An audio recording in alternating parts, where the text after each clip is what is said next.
Muito bom dia, graça e paz. Irmãos, o Pai amado colocou no meu coração uma palavra para essa manhã e eu quero compartilhar com vocês. Bíblia no telão, versão revista e corrigida, 1 Coríntios, capítulo 15, verso 19. Vamos ler a Bíblia. Coisa boa, né?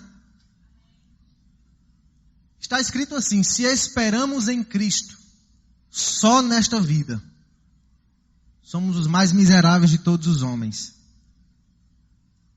O apóstolo Paulo está revelando algo sensacional, que me dá tema para essa ministração, que é consciência de eternidade. Quero abordar sobre isso hoje, consciência de eternidade. Para entender melhor isso, vamos começar do início desse capítulo. Versículo 1, por favor, Elô. Versículo 1 está escrito.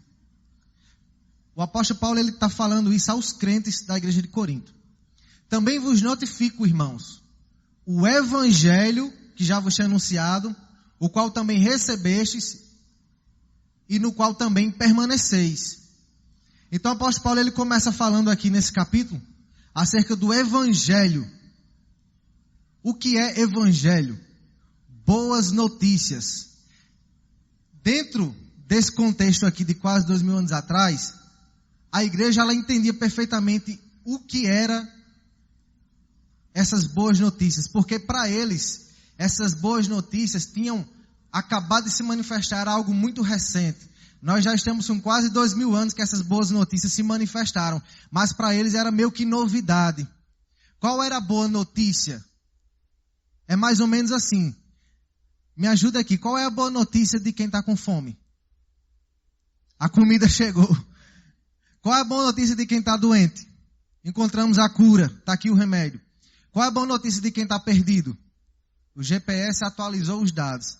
Ela tem agora como te guiar. Qual é a boa notícia de quem está solitário? Descobri que agora tem companhia. Qual é a boa notícia de quem está preso? É quando chega a notícia que a liberdade dele foi concedida. Então, seguindo essa linha de raciocínios e tantos outros desse tipo, a boa notícia, que é o evangelho para o mundo, é essas coisas e algumas mais. Por quê? Vamos discorrer aqui na continuação, no versículo 2, ele diz: pelo qual também sois salvos. Pelo evangelho sois salvos. Se o retiverdes, tal como vos tenho anunciado, se não é que crestes em vão. 3. Porque primeiramente vos entreguei o que também recebi, que Cristo morreu por nossos pecados, segundo as Escrituras, e que foi sepultado e que ressuscitou ao terceiro dia, segundo as Escrituras, e que foi visto por Cefas e depois pelos 12. Depois foi visto uma vez por mais de 500 irmãos, dos quais vive ainda a maior parte, mas alguns já dormem. É daí que surgiu aquela expressão, nosso Senhor aparecido. Ele apareceu vivo para mais de 500 pessoas. Existem mais provas extra-bíblicas que Jesus ressuscitou do que bíblica. E aí olha o que o apóstolo Paulo ele vai discorrer. Vamos agora para o versículo 12, Elô. Ora, se prega que Cristo ressuscitou dos mortos, como dizem alguns dentre vós, que não há ressurreição dos mortos? E se não há ressurreição dos mortos, também Cristo não ressuscitou. E se Cristo não ressuscitou, logo é vã a nossa pregação, e também é vã a vossa fé.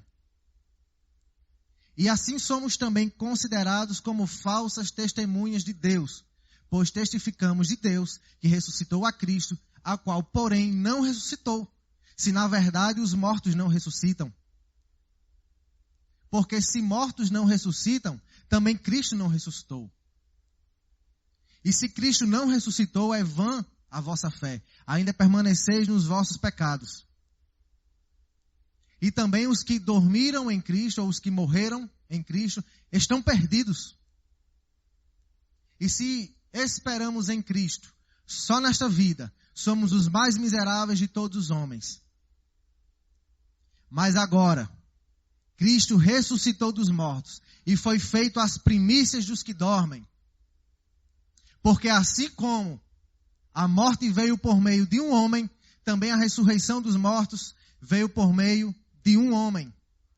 E por fim, porque assim como todos morrem em Adão, assim também todos serão vivificados em Cristo. O apóstolo Paulo estava discorrendo aqui acerca dos cristãos. Havia uma teoria de que Jesus não havia ressuscitado. Só que o apóstolo Paulo disse, ele foi testemunhado pelos 12, ele foi testemunhado por mais de 500 pessoas. Eu mesmo tive um encontro pessoal com ele.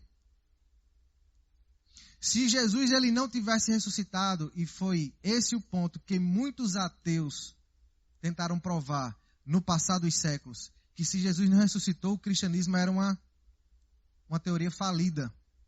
Era uma filosofia falida.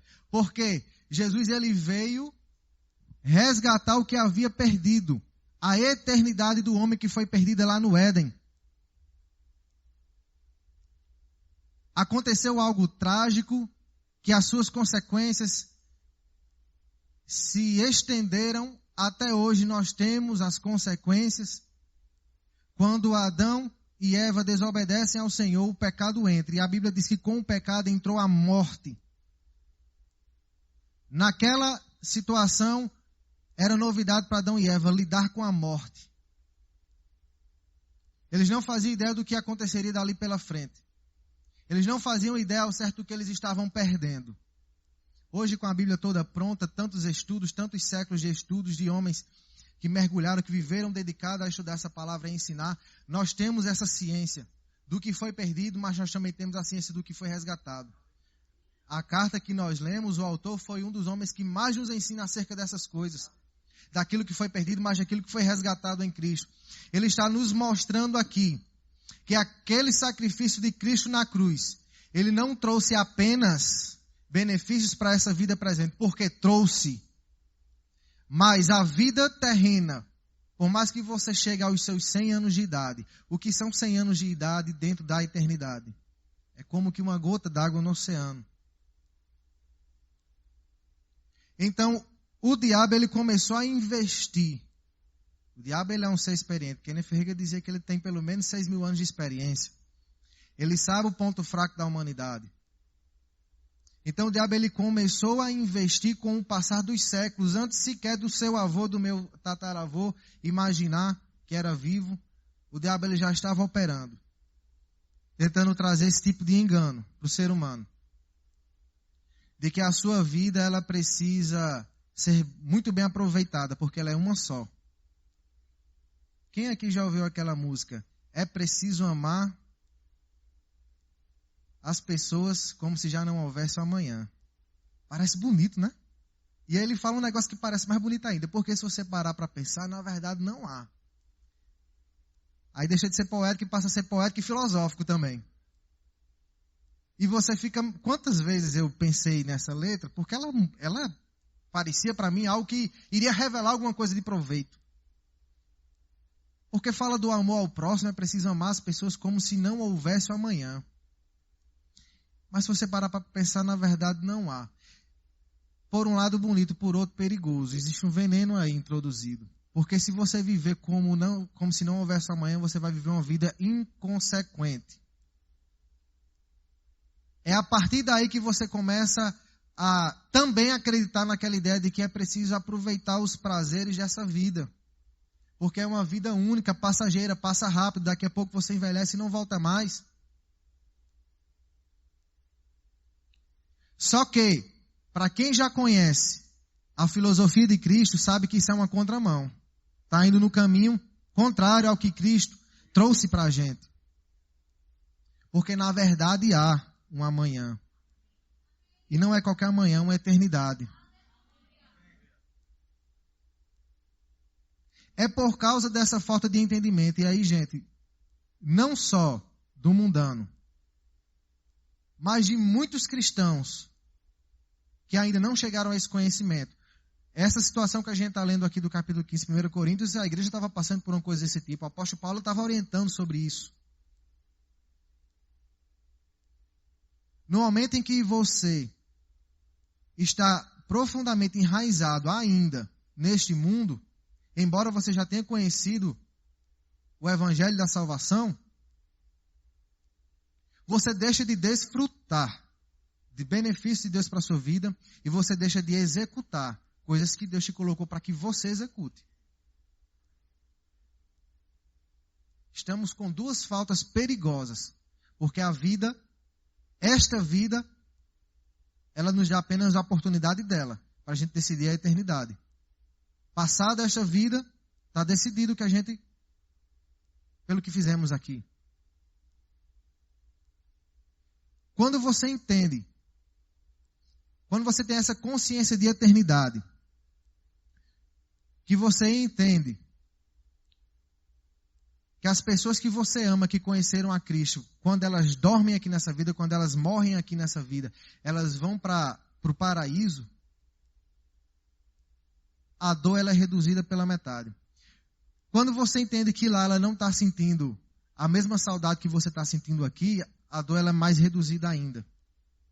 Nós estamos aqui ainda sujeitos ao Cronos, a esse tempo, passado, presente e futuro. Nós estamos indo para uma eternidade, onde essas coisas não nos influenciam. Há cerca de 2 anos e meio eu perdi minha mãe. E eu tive o testemunho de pessoas que chegaram para mim e disseram: Almirante, eu percebi que naquele dia lá no funeral, você não estava abalado, seu semblante não estava de abalo. A consciência de eternidade. Eu sei porque eu sei que foi um até logo. E por mais que eu ainda vá viver mais 70 anos aqui, por mais que eu ainda chegue aos meus 100 anos, se Jesus não voltar, é só um até logo. Os últimos 9 anos de vida dela foi lutando pela sobrevivência, uma debilidade física. Hoje eu me alegro em saber que ela está perfeita, que ela está festejando no paraíso, por causa dessa consciência de eternidade. A vida dela não foi como se não houvesse amanhã. Tem sim um amanhã, ela está vivendo o amanhã da vida dela. Quantas vezes eu e você já presenciamos pessoas, ou talvez você em algum momento da sua vida já viveu essa situação de perder um ente querido e entrar num desespero profundo e desmaiar e cair e gritar e chorar e querer cometer excessos no seu comportamento, na sua conduta. Óbvio que ninguém aqui, por mais que tenha consciência de eternidade, condenará uma situação dessa. Cada um tem o seu momento de sentir esse tipo de dor. Mas como é bom passar por esse momento, na certeza de que existe sim um amanhã.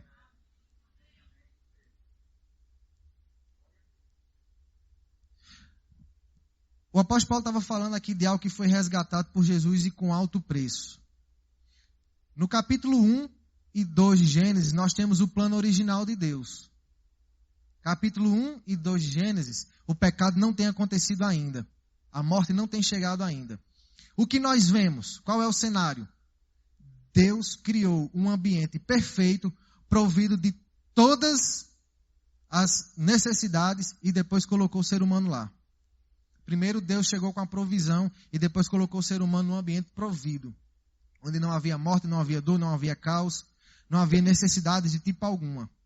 No capítulo 3 nós lemos a queda, o momento em que essas coisas são perdidas. Nós também lemos que Deus ele é o primeiro a profetizar que enviaria o resgatador. Embora João 3,16, o versículo mais conhecido do cristianismo, esteja lá no Novo Testamento, mas eu leio vendo aquele momento do Éden. Eu leio João 3,16 acontecendo no momento do Éden. Se tivesse um narrador assistindo a situação, Deus vendo a queda do homem, o narrador naquele momento estaria dizendo: Deus amou o mundo de tal maneira naquele momento que enviou o seu filho, o único filho, para que aquela situação fosse resgatada. Deus, ele quando vê o caos e a deformação na terra nos primeiros versículos da Bíblia, ele não fica se questionando: ora, o que aconteceu? Por que a terra está sem forma e vazia? Por que há trevas? Nós vemos um Deus que sempre reage pela fé. Ele viu sem forma e vazio, e disse: haja luz, haja, haja. E saiu declarando as soluções: haja, haja. Quando Deus viu o homem caído, eu sei porque eu sei que ele disse: vou enviar um Salvador. É o meu maior tesouro, o meu único filho. Mas eu vou resgatar essa situação. Definitivamente, de uma vez por todas. O diabo, ele não vai ficar vitorioso nessa situação. Para a humanidade, parece que passaram 4.000 anos. Quantas gerações se passaram até isso se manifestar? O Cronos, mentalidade, a consciência natural agindo. Mas para Deus foram cerca de 4 dias. Foi coisa rápida para a gente. Ele envia a solução. Ele envia o resgatador. Nós vemos no primeiro contato de Deus com Adão e Eva após a queda, o homem tentando fazer justiça própria. Tirou alguns talos de figueira, tentou fazer ali uma saia, uma roupinha, e nós vemos Deus expressando: vai ser diferente. Não vai ser pela mão de vocês que essa justiça vai ser resgatada. Olha só como é que vai ser. Eu vou sacrificar um cordeiro. E a Bíblia diz que o homem foi coberto por uma túnica que Deus fez, de pele. Tem como tirar a pele do animal sem sacrificar ele? Deus estava anunciando como é que seria ali a justificação do homem. Era uma justificação que sairia das mãos de Deus. Sairia do sangue dele. Não seria por meio de justiça própria. É por isso que nós vemos muitos cristãos entrando em crise. Por isso, por quê? Pelo fato de ele não compreender a tridimensionalidade do homem. Em outras palavras, o homem em 3 partes, o homem em 3 dimensões. Quando nós compreendemos coisas básicas como isso, todo o histórico agora faz mais sentido. Naquele momento, o homem ele tinha perdido sua vida espiritual, por consequência, a vida física.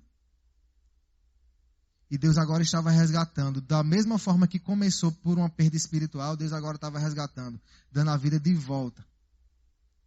Primeiramente, pela vida espiritual. Em 2 Coríntios, no capítulo 5, no verso 17, põe por favor, Elô, 2 Coríntios 5, 17.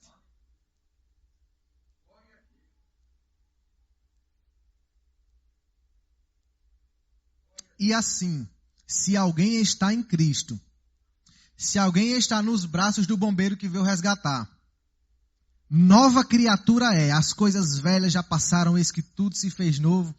As primeiras vezes da minha vida que eu ouvi esse versículo, eu não conseguia entender, eu fiquei confuso por anos, porque eu não entendia a tridimensionalidade do homem.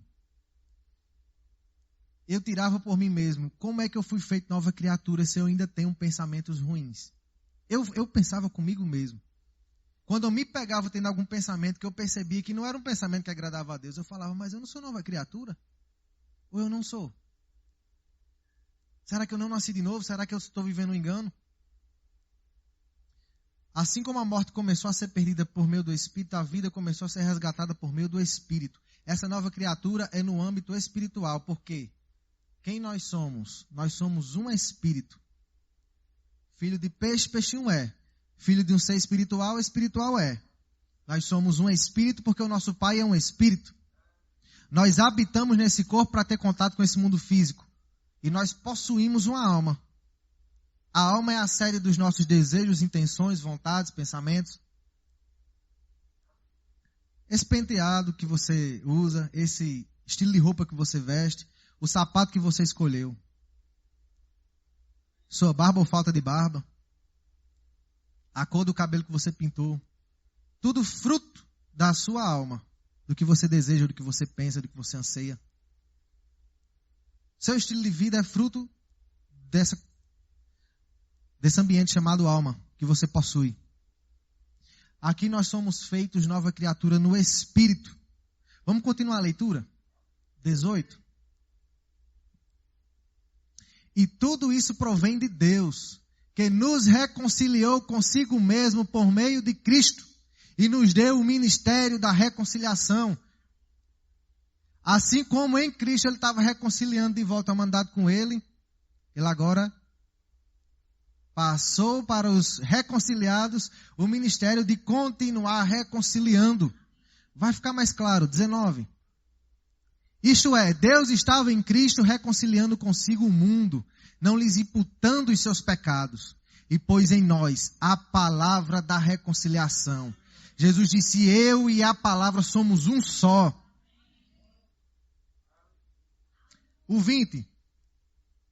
De sorte que somos embaixadores da parte de Cristo, como se Deus por nós rogasse. Rogamo-vos, pois, da parte de Cristo, que vos reconcilieis com Deus. 21. Aquele que não conheceu o pecado, quem? Jesus. Deus o fez pecado por nós, para que nele fôssemos feitos justiça de Deus. Eita glória! Outro versículo que eu entrava em parafuso. Como que eu sou justiça de Deus? Isso é muito pesado de se dizer. Isso é uma afronta a Deus dizer que eu sou justiça dele. Porque eu sou injusto, eu sou um pecador.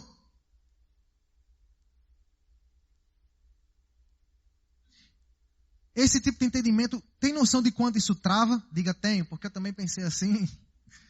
Trava. Mas no meu espírito, eu sou justiça de Deus, santo, recriado. Eu sou justo.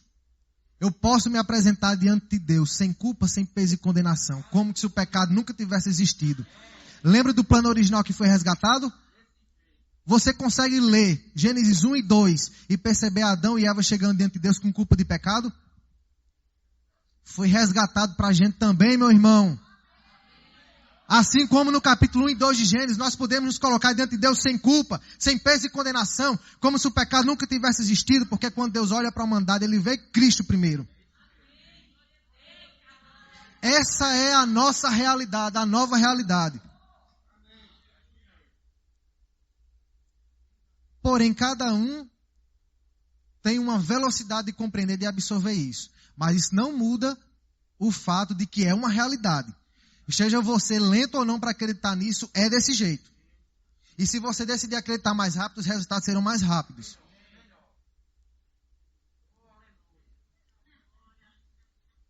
É menos dor na hora do luto. É cura mais rápida quando precisa. É recurso chegando mais rápido porque está disponível. É questão de você saber que existe isso lá. Eu lembro que no início desse ano, eu fui ao banco saber se estava disponível para mim um valor que não era certeza se ia ser depositado ou não. Quando eu cheguei lá, a moça disse, já está uns 4 meses depositado. Mas eu não desfrutei nos 4 meses anteriores. Por quê? Porque eu não sabia que estava disponível. Naquele mesmo momento que eu soube que estava disponível, eu disse, onde é o caixa? Eu pego em qual? Ela disse, vai naquele guichê. O conhecimento chegou, eu usei aquele que estava disponível para mim. Você foi feito nova criatura em Cristo, está disponível, só use. Para os que têm uma dificuldade ainda de pegar esse entendimento, eu posso dizer que é possível entender, porque desde que a gente nasce, nós somos doutrinados por esse mundo a reagir, a agir, a reagir pelas coisas naturais. Quando dói, tem que chorar. Quando falta, tem que se lamentar. Quando morre, tem que chorar. Nós somos doutrinados a fazer dessa forma. Mas aí a palavra chegou. E agora precisa haver uma desconstrução. É como se você vai comprar um imóvel, mas é um imóvel velho. Você vai precisar derrubar tudo, mas o terreno é numa localização maravilhosa. Por mais que o imóvel edificado lá já tenha 100 anos, esteja precisando ser derrubado, mas a localização é perfeita. Derruba, constrói outro. Todo ensinamento velho precisa ser derrubado, retirado, lançado fora e agora começar a ser edificado. Um entendimento certo, ajustado, um entendimento claro. O apóstolo Paulo fala que nós que fomos resgatados por meio de Cristo, nós somos feitos embaixadores.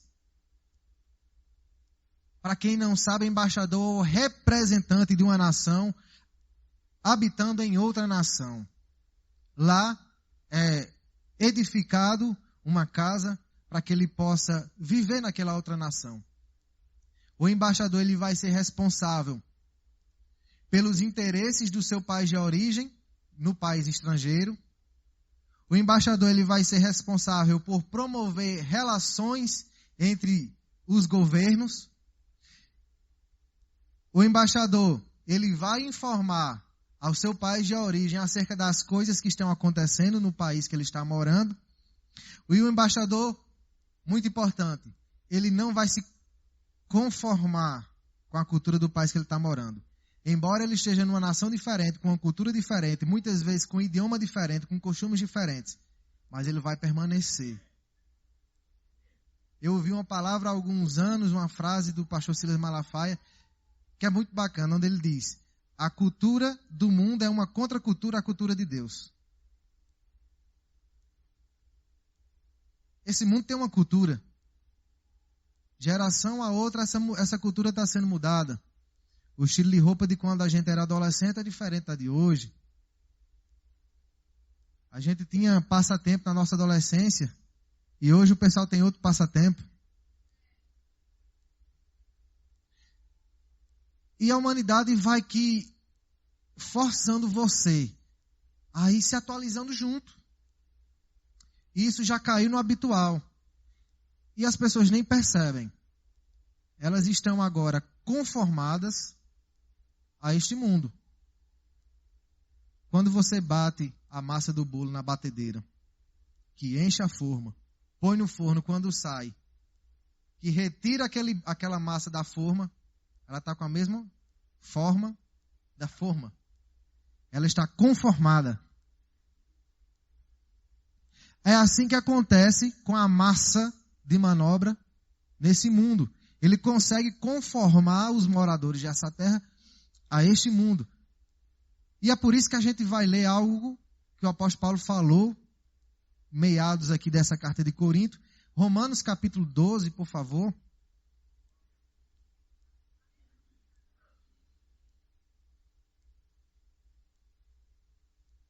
Olha só o que Paulo estava falando para os embaixadores. Rogo-vos, pois, irmãos, numa linguagem nordestina do Brasil, seria: pelo amor de Deus, irmão, pelo amor de Deus, apresentem o vosso corpo por sacrifício vivo. Quem já tinha ouvido falar até aqui, nessa situação, em sacrifício, que o sacrifício continua vivo? Você já parou para pensar nisso? Pensa no sacrifício de um animal. Depois do sacrifício, ele está vivo. Sacrifício fala de morrer. Mas Paulo agora está apresentando um sacrifício que não morre, fica vivo. Apresenteis o vosso corpo por sacrifício vivo, santo e agradável a Deus, que é o vosso culto racional. Ele está dizendo que é o sacrifício vivo. O vosso culto racional. Você vai usar as faculdades mentais que Deus te deu para fazer esse tipo de sacrifício. Sabe o que Paulo estava falando aqui? Paulo estava reconhecendo, ele estava concordando com aquela geração, e que pode ser uma concordância com nós, de que se não conformar-se a esse mundo é algo sacrificante. Porque exige renúncia, muitas dessas renúncias vai promover dor, vai promover afastamento, você vai estar em lugares que você não queria estar, mas porque você entende que é necessário estar. E você vai deixar de estar em lugares que você gostaria de estar, porque você vê que é necessário não mais estar naquele lugar. No versículo 2, ele continua falando ainda sobre esse entendimento desse sacrifício vivo. Ele fala, ele traz mais luz a esse sacrifício vivo. Ele fala, gente, deixa eu tentar trazer aqui com outras palavras. O que eu estou querendo dizer com sacrifício vivo é: não se conformem com esse mundo, não adotem o formato desse mundo, mas transformai-vos pela renovação do vosso entendimento. E aí sim, vocês poderão viver uma vida experimentando a boa, agradável e perfeita vontade de Deus. Quantas vezes a gente já não disse, diante de uma situação difícil, que seja feita a vontade de Deus? Muitas vezes meio que colocando na conta de Deus as consequências do que está prestes a acontecer. É uma frase bonita também. Vai ser feito segundo a vontade de Deus. Se der errado, foi a vontade de Deus, mas Ele sabe de tudo. Se der certo, foi a vontade de Deus, foi benefício.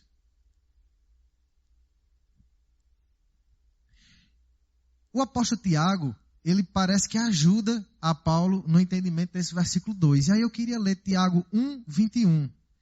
E depois a gente volta, tá? Para esse. Vai ser um esclarecimento do que é essa renovação da mente, ou renovação do entendimento. Se o apóstolo Paulo está nos orientando a renovar, é sinal de que o velho estava muito inconveniente, estava atrapalhando, certo? Quando você troca um móvel na sua casa, é por quê? É porque chegou um momento que ele está inconveniente, ele já não combina mais, ou ele já tem algum dano, e está na hora de trocar por algo que vai funcionar melhor, que vai servir melhor. Então, se o apóstolo Paulo estava falando para o crente renovar a mente, não se conformar com esse mundo, é porque essa coisa velha está atrapalhando o crescimento, o desenvolvimento, está atrapalhando que você produza o fruto para o qual você foi chamado a produzir. E Tiago, ele ajuda dizendo, olha, rejeitando toda imundícia e acúmulo de malícia. Onde é que fica o acúmulo de imundícia e malícia no ser humano? Na alma. E o apóstolo Tiago está dizendo que tem como nós rejeitarmos. Não está no poder de Deus vir retirar isso de você. Que é outro entendimento que eu já escutei muitas pessoas colocando na conta de Deus. Deus, ele ainda não me libertou disso. Oxente, aquele sacrifício na cruz foi para quê mesmo?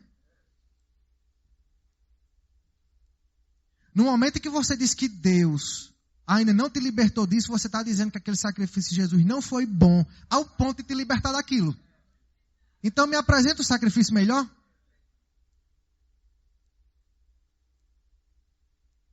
Ela estava depositada há 4 meses, irmãos, e eu não sabia. Então, rejeitando toda imundícia e acúmulo de malícia, recebei com mansidão a palavra em vós enxertada, a qual pode salvar a vossa alma. Mais uma etapa da salvação nesse cetrino chamado homem.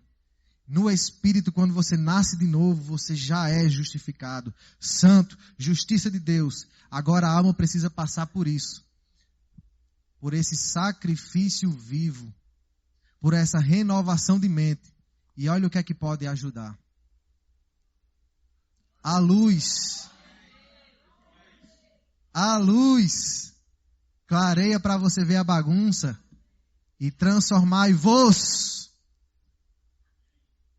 Tira da conta de Deus, transformai-vos.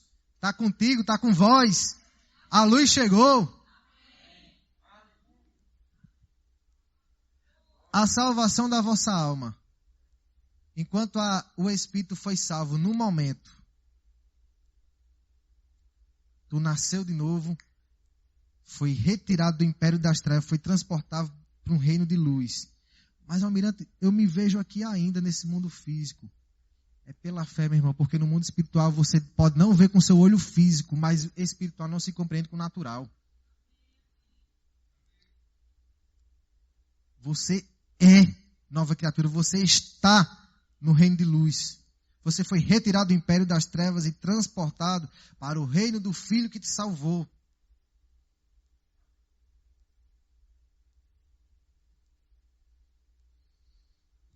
A nossa alma, o apóstolo Paulo ele já esclareceu, a Bíblia nos esclarece.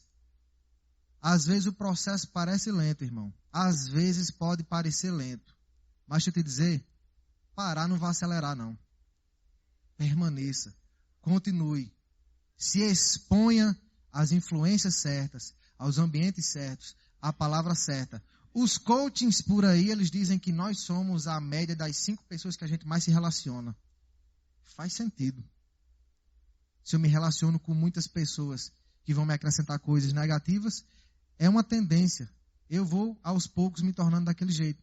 Eu já notei isso em mim. Eu comecei a me relacionar com pessoas que eu percebi que minha forma de falar começou a ficar parecida com a delas. A minha forma de pensar. Qual universitário cristão, quando começou a universidade, não pensou em deixar um pouquinho de lado as coisas do reino? Aquele ambiente influencia com força. O intelecto vai sendo acrescentado ao intelecto. E você vai conhecendo personalidades, nomes da história, pensadores, filósofos. Você vai conhecendo as ciências e vai percebendo. E o conhecimento parece uma coisa assim louvável. Eu agora tenho conhecimento. Eu agora estou inserido no meio de pessoas intelectuais. Daqui a pouco começa a surgir o tal do... Mas não é bem assim.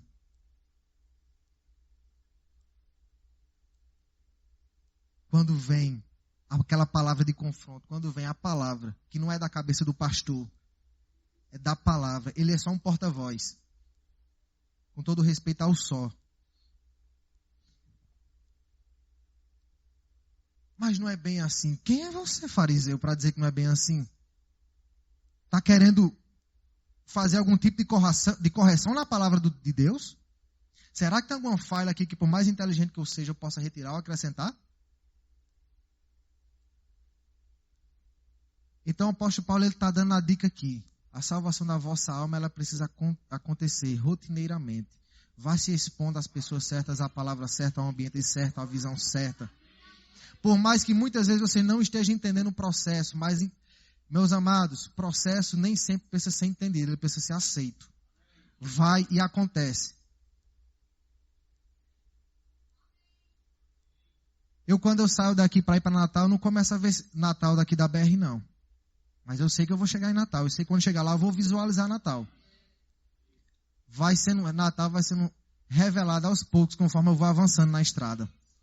Eu vou ficando atento só às sinalizações. Vai ter hora que eu vou precisar reduzir, vai ter hora que eu vou precisar mudar de faixa, vai ter hora que eu vou precisar acelerar mais. Eu vou só prestando atenção nas sinalizações. Presta atenção às sinalizações do Espírito na tua vida e vai seguindo nessa estrada. Por mais que você não esteja compreendendo muito bem, mas você vai chegar, confia naquele que traçou a rota. Confia naquele que informou ao GPS qual é o destino. Vamos voltar para Romanos 12, capítulo 12, verso 2. E aqui eu vou me encaminhando para o fim. Glória a Deus, deu certinho.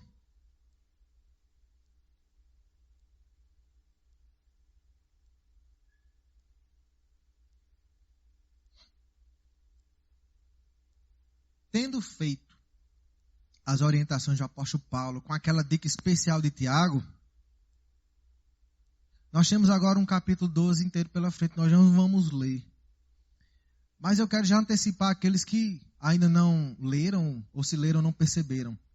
Do versículo 3 em diante, nós percebemos que o capítulo que o apóstolo Paulo vai tratar de serviço.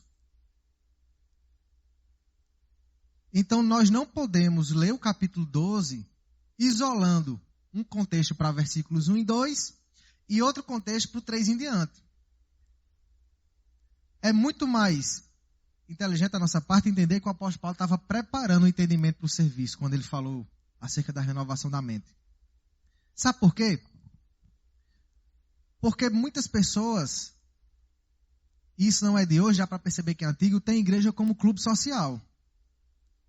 Um lugar com uma palavra bacana, que me faz sentir bem, um lugar que tem uma energia muito positiva, um lugar que tem pessoas com energias muito positivas. Tem esse tipo de expressão por aí, né? Um lugar onde eu vou, eu escuto umas músicas legais, eu saio bem. É daí que surge aquela ideia de eu gosto dessa igreja porque ela tem um louvorzinho mais agitado. Não, gosto dessa porque é mais conservadora. E daqui a pouco nós vemos como que a igreja sendo colocada num menu, onde você pode escolher aquela que vai mais te agradar. E o apóstolo Paulo está falando aqui de algo que tem muito mais valor do que isso. Vai muito mais além do que isso. Vai muito mais além do ambiente que te faz sair melhor. Eu saio melhor de uma partida de futebol porque eu me diverto muito lá. Exceto quando eu me machuco. Vamos comparar com esse tipo de coisa? Claro que não. Mas o apóstolo Paulo está falando aqui, olha, vocês foram resgatados. Aquela dívida que era impossível de qualquer ser humano pagar, Deus enviou ao mundo um que foi capaz de pagar. Você tem de volta a vida eterna. Você finalmente está numa posição de justiça diante de Deus. Você finalmente tem um amanhã. Não tem mais motivo para você viver como se não houvesse o amanhã. Não tem mais motivo para você viver deixando a vida te levar, a vida leva você. Agora deixa eu te dizer, há coisas para se fazer. Porque no plano original, antes do pecado destruir tudo, já existia o serviço. uma das consequências do pecado foi que esse tipo de serviço passou a ser pesado. O ser humano passou a sentir na carne o peso desse serviço. Mas isso não anula o fato de que o serviço já existia. Então eu leio o apóstolo Paulo escrevendo aqui aos Romanos e orientando, olha, vai renovando a mente, vai transformando, não se conforma com esse mundo não. Porque Deus, ele não gosta de quem está parado. Você vê, na Bíblia inteira, Deus chamando sempre pessoas que estavam em atividade. Deus sempre chamou pessoas que estavam trabalhando em alguma coisa. Deus não chama desocupado. Parece até ter uma linha lógica. Eu vou contratar fulano para um trabalho porque ele está desempregado. Deus parece ser lógico, mas não, Deus ele chama quem está trabalhando, Deus chama quem está com a mão no arado. Então, aquilo que foi resgatado, dentro desse pacote de coisas resgatadas do capítulo 1 e 2, do plano original de Deus, também existe um tal de serviço. E se você for ler depois, do versículo 3 em diante, você vai perceber Deus falando acerca do serviço. E ele é organizado. Ele já distribuiu tudo. Quando você reúne as escrituras do apóstolo Paulo, você percebe a estrutura hierárquica montada, a estrutura organizacional. Uns serão apóstolos, outros pastores, outros evangelistas, outros mestres. Uns terão determinados dons, outros servirão dessa forma, outros servirão daquela outra forma. E agora nós vamos voltar para o tempo presente. A realidade natural, organizacional da geração do século XXI é bem diferente do século I. Hoje nós temos templos climatizados, cadeiras confortáveis, nós temos um púlpito, um equipamento de som. Nós percebemos que a tecnologia pode nos ajudar na expansão do evangelho e como ajuda. Vamos imaginar esse período de pandemia sem a tecnologia?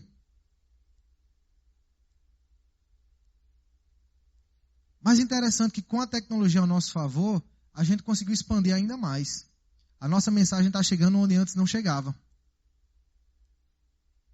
Agora vocês percebam. Quantas vezes você já chegou nessa igreja e percebeu o piso sujo? Poeira pelo canto, teia de aranha, cadeira suja, o ambiente com mau cheiro.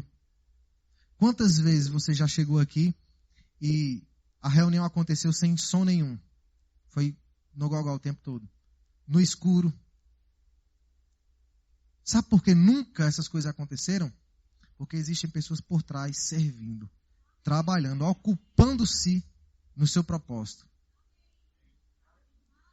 Cada um no seu contexto, cada um na sua fase, cada um na sua estação. Alguns dos que nós conhecemos hoje como liderança, apresentado a eles os departamentos da congregação, eles começaram servindo por lá. Era a estação deles naquela fase. Se eles tivessem negligenciado naquela fase, essa etapa que eles estão vivendo agora estaria queimada. A gente compreendeu o presente quando a gente analisa o histórico, o passado. Onde eu e você, daqui a 5 ou 10 anos, vai depender de como a gente encara a estação atual. Como negligentes ou como responsáveis. Se nós somos capazes de suportar o desconforto de um trabalho secular, a minha e a sua profissão. Eu acredito que não acontece só comigo, mas tem dias que a gente acorda de manhã com o despertador e não queria ir trabalhar. Tem dias que a gente preferiria ficar em casa. Mas por um compromisso com o patrão, com a empresa, a gente levanta e vai, mesmo sendo desconfortável. É um entendimento, é uma autodisciplina. Por que na igreja, por que no corpo de Cristo tem que ser diferente?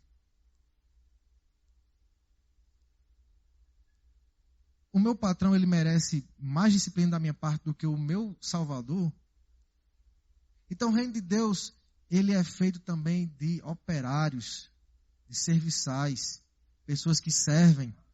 No momento em que você serve, você não está sendo um trouxa, mas você está contribuindo para o crescimento de alguém que vai estar servindo naquele culto. Diáconos que nos recebem, que organizam esse lugar. Quantas pessoas voltaram nessa igreja com o depoimento de que eu estou voltando porque eu fui muito bem recebido aqui. E uma pessoa dessa, depois de 5 anos, ela está como um evangelista, como um missionário. Tudo começou onde? Lá naquela recepção. Eu teria aqui exemplos para passar o resto do dia, né? Falando de serviço e os benefícios que ele pode nos trazer. Guardem a consciência de eternidade. Nós estamos passando por aqui, sim, como que se há um amanhã.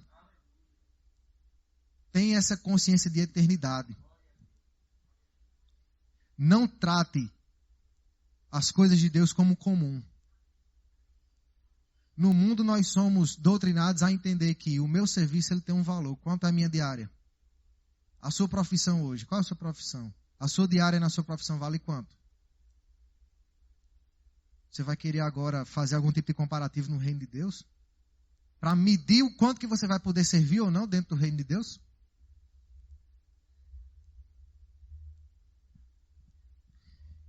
Lembre-se, é consciência de eternidade, o salário já foi pago. Tudo que você está fazendo não é para receber, mas é porque você já recebeu. Você só pode fazer porque você já recebeu. Você não serve para ganhar, você serve porque já ganhou. Já está acreditado. E Jesus ele já falou, buscar em primeiro lugar. Priorize o reino e a justiça. O reino e a justiça. Mas ele sabe que a gente precisaria de algumas coisas nesse mundo. E antes mesmo de que a gente perguntasse, mas Jesus já tinha mais coisas, ele nem deixou a gente perguntar. Ele nem deixou, ele já sabia que essa pergunta ia sair. Busque em primeiro lugar o reino e a justiça. E a gente mais coisa, meu filho, antes que você pergunte, vai ser acrescentado. É na medida de papai, viu? É na medida de papai. Vocês que são pais aqui, nesse dia dos pais, quando você vê seu filho pedindo alguma coisa, como é que o coração fica? Às vezes tem uma diferença, né, entre a condição e o desejo. Às vezes está no mesmo nível, no mesmo patamar, e as coisas são caprichadas. Mas quando não está, e você percebe que o seu filho está precisando de algo, mas você naquele momento não está com aquela possibilidade, como é que o coração fica? Porque você, pai, quer sempre dar o melhor. Você não quer dar qualquer coisa para o seu filho, não. Você, mãe, também. E Jesus estava falando que papai vai suprir o resto das coisas. Como será que papai gosta de suprir o resto das coisas? É aqui que eu queria chegar. Consciência de eternidade e viver, sim, como que se há um amanhã, porque há. Você vai viver menos dor nessa vida. Você vai ser mais produtivo, você vai frutificar mais, você vai cooperar mais para o crescimento dos outros. E Deus, ele é bom, ele não é irresponsável.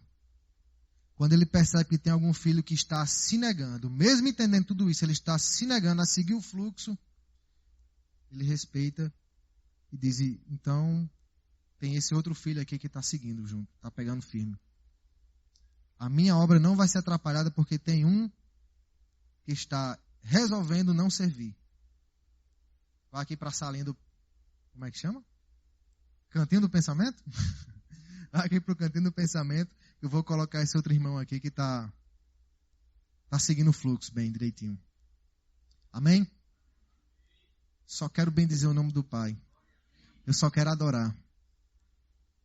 É para adorar Ele que eu vivo. É para servir a Ele que eu vivo. Quando a gente tem essa consciência de eternidade, nossa, como é bom adorar. E a gente declara para te adorar ao vivo, para te adorar ao vivo, para te adorar ao vivo. Eu vivo só para ti. Eu vivo só para ti. Meu Salvador, meu Redentor, serei para sempre teu. Tudo entregarei, de todo coração. Amém?